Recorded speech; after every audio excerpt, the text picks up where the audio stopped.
Welcome back, everyone. Nigeria has the honor and privilege of hosting the International Civil Aviation Annual Forum for the first time ever this week. So today is the third and the final day of the three-day aviation forum. And, of course, that wraps up the year 2017. And, of course, the African Development Bank has its fingers in almost every pie on the continent, from electricity to roads to rail to healthcare, and they're also in aviation, what you call the transport. So we have Wadad Mamtout, who is the principal officer in charge of transport at the AFDB group, live here in the studios to take us through how do we fly out of turbulence and land very safely. Everything you need to know about aviation, infrastructure, financing.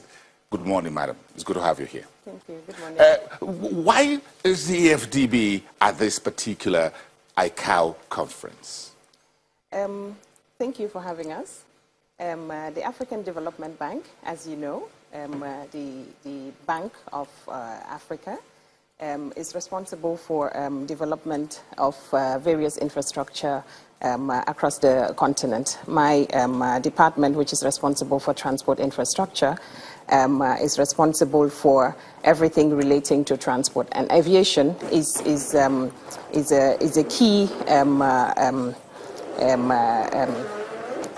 is a key area that is of significant importance to development of the continent.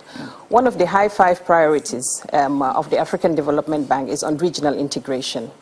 And aviation plays a significant role towards integration of the African economies, connection of cities, which helps to boost tourism, investments, and development across the continent. I hope you have heard about the high five priorities of the bank. The president of the African Development Bank has identified 5 key areas of focus or pillars of focus for the bank, which is on how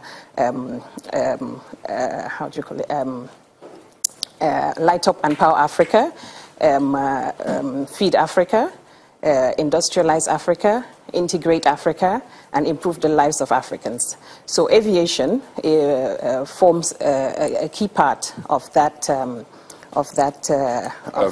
the high fives. Yes. So our involvement in this forum today shows the importance that the African Development Bank has put on aviation.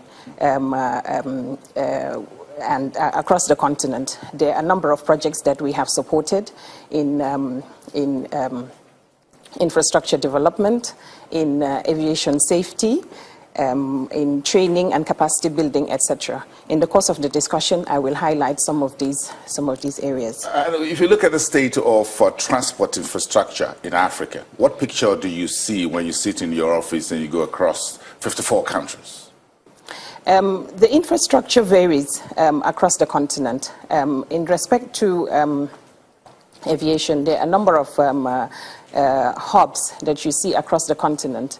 If you look at North Africa, East and Southern Africa, you have hubs such as in Cairo, in Nairobi, in Addis, and in Johannesburg. In West Africa, we don't have a very operational hub as you would see in the other parts of the continent. So the infrastructure is very important and key in helping to connect, or connectivity between the cities. So one of the critical areas that we're looking at is helping to improve and expand on the infrastructure. There's some projects that we are funding in Senegal, the Blaise Diagne Airport, which is going to be opened very soon. In Accra, there's the Kotoka International Airport expansion, which we're also supporting. In Morocco, in Tunisia, in Cape Verde.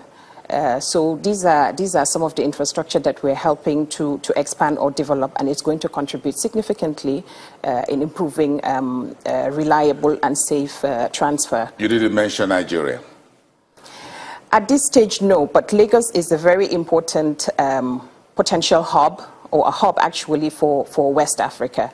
And our presence here greatly shows the importance the bank takes in in helping to support the government of Nigeria, especially in developing its aviation industry, including Lagos and other airports. But if you look at West Africa, those countries you've mentioned, Senegal, the Kotoko International Airport, is the AFDB more interested in passenger air transport or including cargo?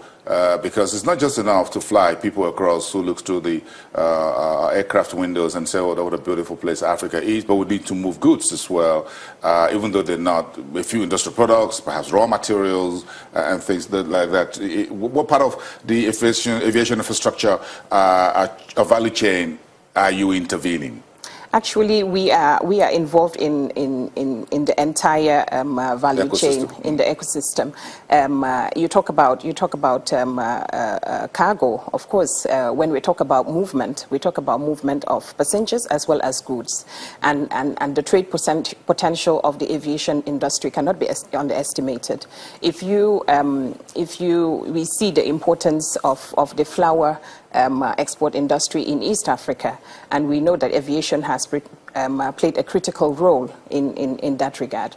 But one of the problems we have is that Africa, there isn't much trade within Africa. Africa doesn't trade much within itself. In the seminar yesterday, one of the speakers highlighted Ethiopia exports sunflower from Ethiopia to Europe, and the same flour is imported by West Africa to Europe. So it seems the trade between the intra-African trade can be boosted through aviation, and the potential for transport not only of passengers but also of goods is key and very important.